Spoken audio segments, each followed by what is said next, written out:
My family called me the useless one. Then I built a tech company worth millions. Hopeless dreamer, always chasing clouds, my uncle scoffed. His words sliced through the quiet hum of the backyard BBQ, drawing glances from cousins who quickly returned to their burgers and beers. I stood frozen, clutching the award plaque I had brought to share. Best Emerging Innovator Pacific Northwest Tech Conference. But under their gaze, it felt more like a child's participation ribbon. My name is Jenna Rayner, and at age 34, I've spent most of my life hearing versions of that phrase. Growing up in Spokane, Washington, under the ever-present glow of my cousin Eric's spotlight, was like shouting into a canyon and hearing nothing back. Eric, the Ivy League graduate and rising corporate star, was their pride. His every move sparked applause. My efforts? Dismissed as hobbies, distractions, cute attempts at success. Uncle Mike, I wanted to share some news about the app launch. I tried, voice tight. Jenna, enough, he sighed, as if I were a telemarketer calling during dinner. Eric just closed a partnership with Tesla. Can we talk about real achievements for a second? My mother looked at her feet. Aunt Diane smiled in that pitying way, patting my arm. You were always great with arts and crafts, sweetheart. Remember that glitter phase you went through? Glitter phase? She meant my wearable neurotech prototypes. My startup, Synapse Loop, had gone from scrappy basement tinkering to a team of 7 engineers. But to them, I was still the girl with pipe cleaners and glue. I stepped away from the patio and into the kitchen where I pulled out my phone. A text from Avi, my co-founder, lit up the screen. EAC pitch locked for Friday. They're flying up from San Francisco. I typed back. Not telling the family, they wouldn't get it. What I didn't say, they never would, until they had no choice. I took a breath, returned to the table, and nodded through another round of Eric worship. But behind my polite smile, something hardened. They saw a daydreamer. They had no idea I was about to close a $4,200,000 funding round and take Synapse Loop national. Let them laugh. They'd remember this day. But next time, I wouldn't be sitting on the sidelines. I'd be the headline. Now, we occupied nearly half a floor in a renovated textile warehouse turned startup hub on the east side of Spokane. 15 employees, most of them recent grads or scrappy engineers like I used to be, were huddled over terminals, tweaking code and optimizing our neural feedback models. Avi looked up from his dual monitors as I walked in. He didn't need to ask. Family BBQ blues again, he said, handing me a coffee before I even reached my desk. Same script, different day, I muttered, taking a grateful sip. Eric just landed some cross-branding deal with Tesla and suddenly he's the second coming of Steve Jobs. Avi smirked. And we're just reshaping the future of predictive cognition. No big deal. I laughed quietly. That was Avi, grounded, brilliant, and unfazed by noise. He understood not just the tech, but the ache that came from constantly being underestimated. The pitch is locked in for Thursday, he added. Redcrest Capital wants to see the beta demo of Neural Track. If it goes well, when it goes well, I corrected. We'll have the runway to expand west, maybe even edge out Neuron Core in Q4. Neuron Core, our biggest rival, older, bigger, and funded by the very firm that rejected my resume 4 years ago. Their CEO had glanced at my portfolio and said, maybe UX design is more your lane? That email was still pinned in a folder on my laptop. Back home, I had other reminders. My cousin Eric's face beamed from framed magazine covers. His Stanford MBA thesis was proudly displayed on the bookshelf. My degrees, my patent certifications, probably in a drawer somewhere, if not recycled by accident. When I got accepted into a DARPA-adjacent AI internship in college, my uncle shrugged and asked, "Is that even paid?" When I made the dean's list twice in a row, my mom said, "Well, someone has to bring up the average." Eventually, I just stopped sharing. I hoarded my wins like secrets. I poured myself into Synapse Loop, maxed out credit cards, skipped holidays, and coded through birthdays, building something that couldn't be dismissed. Now, I stood in the conference room at Redcrest Capital, blazer stiff at the shoulders, underlighting just a bit too white. I glanced at Avi. He nodded once. We'd rehearsed this pitch a dozen times, but never with $5 million on the line. I took a breath and began, pointing to the display. As you can see from our performance data, Synapse Loop's algorithm has consistently outpaced current market prediction tools by over 27%. Their pens started moving, my voice grew steadier. This time they were listening. Gregory Redmond, the silver-haired founder of Redcrest Capital, leaned forward, steepling his fingers as he looked at me intently. And your competitors? How does Neuron Core's new suite compare? I'd expected this. Neuron Core is still relying on static behavior modeling based on historical datasets, I said smoothly. Synapse Loop tracks real-time neural engagement and emotional response patterns. I paused, letting the weight of that sink in. Simply put, they can tell you what a customer did yesterday. We can tell you what they'll do tomorrow. The energy in the room shifted instantly. Chairs creaked, pens paused, a few exchanged glances. This was it. The turning point I'd been preparing for, grinding toward, obsessing over, for 3 years. 2 hours later, Avi and I stood in the sleek marble lobby of Redcrest's downtown tower, dazed. They want to lead the round, he said, almost whispering. $90 million valuation. He turned to me, disbelief still in his voice. Jenna, we did it. I nodded slowly, still suspended in the afterglow of the moment. We need to alert legal, and the team, press, the patent advisor. My phone buzzed. Bung. For a heartbeat, I considered letting it ring, but some part of me, the dutiful daughter I hadn't quite shaken, picked up. Hi, Mom. Sweetheart, just a reminder, your uncle's retirement party is next Sunday. The whole family's coming. It'd look strange if you weren't there. You know how people talk. I'll be there. Oh, and Eric has some exciting news to share. He's being promoted to VP at the firm. You know, the one that does consulting for Amazon? Isn't that wonderful? A beat. Maybe you could bring those lemon cookies you used to make. Everyone loved those. I blinked, momentarily speechless. In one room, I had just negotiated the deal of my life, one that would put Synapse Loop on the global tech map. In the next, I was being reminded to bring cookies. For Eric. Actually, I said, my voice light, I might have some news to share too. That's nice, honey, just remember, not too much sugar, your uncle's pre-diabetic now. As she rambled on, I glanced at Avi. He arched a brow. I shook my head with a tired smile. Still the same, I mouthed. But I wasn't. That week became a blur. Lawyers, contracts, strategy calls, PR drafts. My inbox flooded. My sleep disappeared. But by Thursday morning, I was sitting at my desk, skimming the final signed term sheet. Synapse Loop was no longer a scrappy dream. We were about to become a $90 million force. If you've ever been underestimated by the people who should have believed in you the most, hit that subscribe button. You won't want to miss what happens when Jenna walks into that retirement party with a secret that's about to change everything. Avi burst into my office, his usual calm traded for electric excitement. Have you seen it? He asked, practically shoving his tablet into my hands. I blinked, my vision slightly blurred after hours of squinting at term sheets.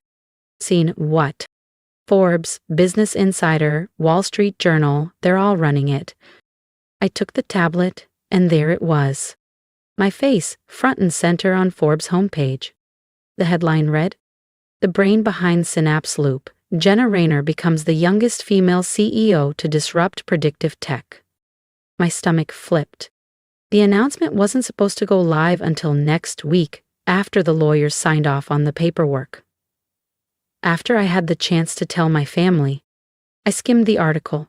It covered everything: the $90 million valuation, our competitive edge over Neuron Core, the uphill climb from a Spokane basement to the national spotlight.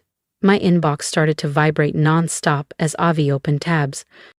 Business Insider broke down the neural mapping technology. The Wall Street Journal focused on how our rise was shaking up traditional market analytics. But the one that stopped me cold? The Spokane Daily headline. Local engineers start up rockets to $90 million.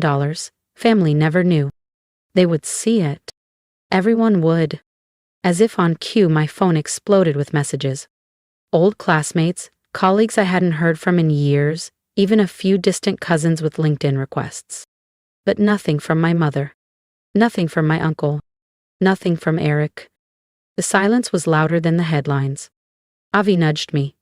"This is massive, Jenna. We should celebrate. Call the team. Champagne at Lava Lounge tonight?" I nodded slowly, still reeling. "Yeah, but first I need to make a call." Once he left, I stared at the phone, then hit dial. "Rainer Residence," came the clipped voice I hadn't heard in months. "Hi, it's Jenna." A pause, then my uncle's voice turned cold. "Oh, I suppose you think we're impressed, making a spectacle of yourself in the business pages." I blinked. That wasn't planned. The press jumped the gun. I was going to. Eric has been building his career the right way, quietly, respectfully. You always needed attention, lights, headlines. The sting I expected came, but something new rose with it. Fire. A show? My voice tightened. I built Synapse Loop from scratch. No favors, no family fund, no support. While you all called me a hobbyist, I was building a revolution. There was silence. "Congratulations," he said flatly. "We'll see how long it lasts before it crashes back to reality." I gripped the phone tighter. This time, I wasn't backing down. "The reality," I said, my voice steady, "is that I'm now the CEO of a $90 million company that's disrupting an entire industry. That's not just some articles. That's real." There was a pause. Then his voice dropped into that familiar patronizing cadence, the one he reserved for life lessons I never asked for. "Listen to me, Jenna. This tech wave you're riding, it'll crash. They always do. Eric's built something real, steady. You should take notes." I closed my eyes, exhaustion sweeping over me, not from the work, but from this endless, dismissive refrain. "I have to go," I said. "I'll see you at the retirement party on Sunday." "Jenna," he started, but I ended the call before he could finish. I sat in silence for a moment, then reached for my laptop. If they couldn't recognize my worth with their words, they'd see it in results. Loud and clear. Sunday came bright and warm, the kind of early summer day that made everything feel cinematic. I hadn't called again after that last conversation. I didn't need to. The headlines had done plenty of talking for me. In the days leading up to the party, the story had exploded. Synapse Loop had been featured on CNBC. The local paper ran a full Sunday spread. I'd even been invited to speak at an upcoming tech symposium in San Francisco. Now I sat parked outside my uncle's suburban home, watching familiar faces stream through the white picket gate. Family friends, retirees from his firm, relatives who'd spent years watching me from the sidelines. I checked my reflection in the mirror, slipped on my designer sunglasses, and stepped out of my new Jaguar Phaeton. Sleek, red, and roaring like a declaration. The engine alone turned heads. From the passenger seat, I grabbed a small, elegantly wrapped gift box and closed the door with a satisfying click. "Is that Jenna?" I heard someone murmur. Cousin Nate, the car guy, paused mid-sentence, eyes wide. I tossed him the keys. "Mind parking it for me?" I smiled. "Driveway's packed." "This is the V8, isn't it?" he breathed, like I'd handed him a holy relic. "Fully loaded, carbon trim, custom finish, be gentle." As I walked toward the backyard, heads turned, conversations paused. I didn't rush. The scent of grilled ribs and fresh lavender wafted through the air. But I wasn't the same woman they used to overlook. My cream suit, deep blue silk blouse, and sleek heels spoke before I even opened my mouth. My mother spotted me first, her smile faltering as she took in the transformation. "Jenna," she said slowly, "you look different." "Thank you," I said, brushing a kiss on her cheek. "Where's Uncle Mike?" I held up the small package. "I brought him something. Stick around, because what's in that little box, let's just say, it's the moment everything shifts. Hit subscribe so you don't miss the next twist." My mom gestured toward the grill, where Uncle Mai stood at the center of his universe, tongs in hand, surrounded by uncles, former co-workers, and neighbors who hung on his every word about the perfect sear. I approached the group, feeling the shift in atmosphere as conversations trailed off one by one. "Uncle Mike," I said, offering the small, neatly wrapped box. Happy retirement. He turned slowly, eyes sweeping over me from head to toe. For a second, I thought he might say something cutting, or walk away altogether. But he took the box. You didn't have to bring anything, he said, voice flat. I wanted to, I replied, meeting his gaze without flinching. 30 years. That's no small thing. A few of the men nearby exchanged looks, recognition flashing in their eyes. I could tell some of them had read the headlines, probably seen my face in their LinkedIn feeds. They looked from me to him, then back again, clearly picking up on the cool undercurrent between us. Well, he muttered, turning back to the grill without opening the box. Can't let these steaks char. Of course not, I said with a polite smile. Wouldn't want to ruin the main event. I turned away, not waiting for a response, and crossed the yard toward Eric and his wife Melissa, who stood under the patio umbrella, both watching me with thinly veiled surprise. Quite the entrance, Eric said, his signature confidence cracking ever so slightly. Nice car. Thanks, I smiled. Business seems to be going well for you too. Ma mentioned the VP title. Congrats.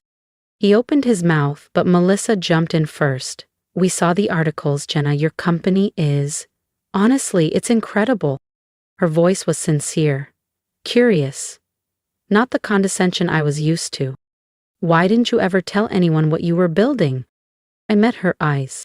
I did, more than once. No one was listening. Eric shifted, clearly remembering all the dinners where I'd tried to talk about my work only to be waved off or talked over. His cheeks flushed faintly. To his credit, he looked down for a beat. Well, Melissa said, pressing forward, we're definitely listening now. Everyone is. 90 million? That's no joke. I noticed the heads turning nearby. The number had caught attention. Conversations paused, forks lowered. Thank you, I said. It's been a long road, but the tech is changing the game. We're redefining how businesses understand their customers. Eric cleared his throat. I'd like to hear more, sometime. I nodded. I'd like that too. Maybe we could grab lunch sometime, Eric said, adjusting his collar. I think my firm might even be interested in implementing your system. Predictive modeling could really enhance our client segmentation. The irony hit hard.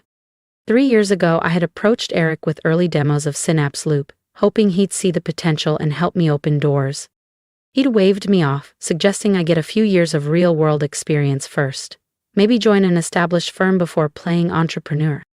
I'll have my assistant reach out, I replied smoothly. The corporate polish rolled off my tongue like second nature. We're booked through Q2, but we might be able to squeeze you in. His smile faltered. I had spoken to him not as a cousin but as a vendor, and for once the power dynamic was mine. Before he could recover, Aunt Diane swooped in, dousing me in perfume and performative affection. Jenna, darling, why didn't you tell us you were doing all this? Forbes, tech headlines. We're all so proud.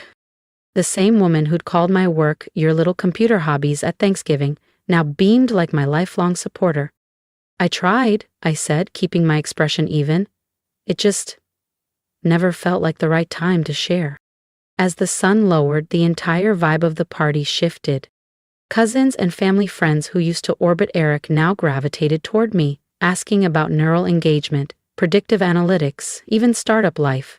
I answered politely, but with a kind of guarded grace. Not cold, just professional. And I could feel the shift unsettling them. I glanced toward the grill. Uncle Mike stood alone, tongs idle, still not having opened my gift. A custom engraved watch I had made with the words, "To new beginnings, love, Jenna." Eventually, as dessert trays came out, he tapped his glass with a fork. Conversations fell quiet. Thank you all for being here, he said, his voice carrying over the lawn. Retiring after 30 years. It's meaningful. Having all of you here means a lot to me and Diane. He ran through stories from his time in engineering, gave shout-outs to old colleagues, then turned toward the family. And of course, I'm proud of my children. Eric, making strides at Northwest Financial, just promoted to VP. Polite applause. Then he looked at me. And Jenna, he continued, voice tightening, who, apparently, has been quietly building something none of us fully understood. Silence fell. I always said she was the emotional one, he added, half laughing, though only a few joined in. But it seems I underestimated just how far emotional intelligence can take a person. It wasn't an apology, not even close. But it was the first time Uncle Mike had ever publicly acknowledged that he might have been wrong about me. And as the clink of raised glasses rippled across the yard, I noticed something new in the eyes of our extended family. Respect. Not surprise, not confusion, just a quiet, dawning realization that I was no longer the one who never quite fit in. The retirement party carried on into the evening under soft string lights strung through the trees. Conversations buzzed, laughter echoed off the patio walls, and I moved between groups with ease. For the first time at a family gathering, I didn't feel like a background character. I felt seen. It was subtle but powerful, the shift in energy. Cousins who once barely remembered what I did now asked me about market strategy and leadership. My aunts, once skeptical, listened intently when I explained the company culture we were building at Synapse Loop. Later I found a quiet moment alone with Uncle Mike. He stood near the edge of the yard, a glass of whiskey in hand, gazing at the flower beds my aunt had carefully cultivated over the years. "You never opened your gift," I said gently, nodding toward the box still sitting on the gift table. He looked at me, really looked this time. I was waiting for it to quiet down. I gave a small nod. Whether it was a reason or an excuse didn't matter anymore. "So," he said after a long pause, "CEO, yeah, of a $90 million company." I met his eyes. "That's right." He swirled his drink, the ice clinking softly. "And the youngest woman to do it," they said. "So, I've heard." The silence that followed wasn't uncomfortable, just heavy, with everything unsaid over the years. "I don't understand any of it," he finally admitted. "The tech world, algorithms, predictive models. Back in my day, business was simpler. You made something, you sold it." I thought about trying to explain neural engagement data and behavioral forecasting, then stopped. "You don't need to understand the tech," I said. "Just understand that I built something real, and it matters." He nodded, slow and thoughtful. Then, with a slight smile, he tilted his head toward the driveway. "That car, that's something." I smiled. "It's not a statement, it's a thank you to myself for all the years no one else did." "Still," he said, a flicker of pride creeping into his voice, "you knew what pulling up like that would do." "Yes," I admitted. "I did." Investors, engineers, journalists, and local business leaders filled the plaza in front of our new headquarters for the ribbon-cutting ceremony, a gleaming structure of glass and steel nestled in downtown Spokane. To my surprise, my entire family showed up. My Aunt Diane was the first to greet me, pulling me into a hug tighter than I expected. "We're so proud of you, Jenna," she said softly. "I'm sorry if we didn't show it before." I returned the embrace, feeling the truth in her voice. She had always been caught between my uncle's stern dismissals and her quieter instincts to believe in me. Today, she didn't have to pick a side. Eric approached next, looking a little out of place in a sea of startup types, clutching a small gift bag and clearly overwhelmed. "This is incredible," he admitted. "Seriously, Jenna, I had no idea this is what you were building." I gave a small smile. "That's because you never asked."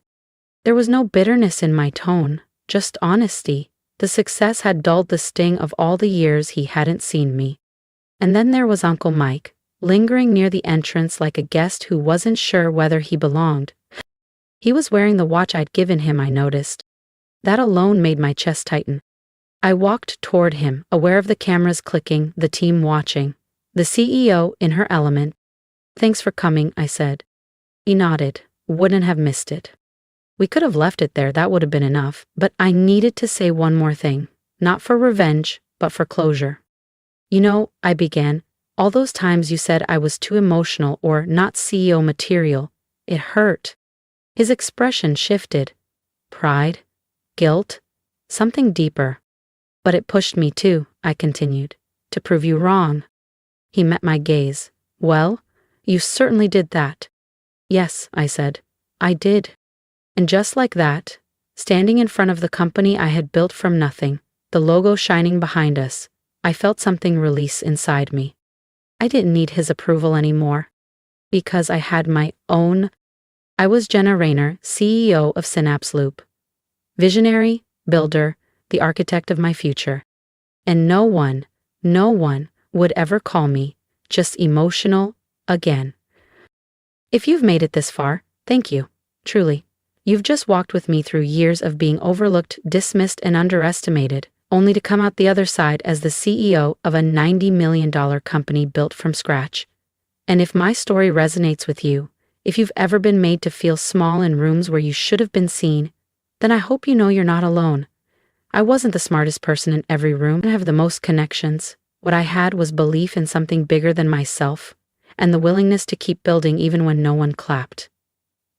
If that sounds like you, drop a comment, tell me what you're building, tell me who didn't believe in you, and tell me how you're proving them wrong, not out of spite, but out of self-respect. Because I want this space to be more than just a story. I want it to be a spark. Let me tell you something I wish I had heard sooner. You don't need permission to dream big. You don't need validation to start. And you certainly don't need anyone's approval to be powerful. For years I kept my head down, hoping one day they'd notice. My family, my peers, the industry. But here's what I learned the hard way. Waiting to be noticed is a trap. The real shift happened when I stopped trying to fit their mold and started honoring mine, the emotional one, the craft girl, the hobbyist. I took every label they tried to use against me and turned it into fuel. And now, those same people sit in my boardroom asking for partnership. That's not revenge, that's growth. So here's my ask. If my story moved you, if it reminded you of your own quiet strength, then hit subscribe. Not just because it helps the channel, but because every time you do, you're saying yes to more stories like this being told. You're saying yes to grit and resilience and the kind of success that doesn't come pre-approved. And leave a comment. I read them. I want to hear how you overcame or how you're still in the middle of it, because sometimes just knowing that someone else gets it, that can keep you going another day. And if you're still building, still working in silence, while the world sleeps on you, keep going. Please. Don't wait for them to clap. Clap for yourself. Start small. Start scared. Start anyway. That's what I did. And if I can do it, so can you. I'm Jenna Rayner. I'm the CEO of Synapse Loop. But before any of that, I was just a girl with an idea, and a whole lot of people telling me I wasn't enough. Now I know better. And I hope after hearing this, you do too. We're just getting started.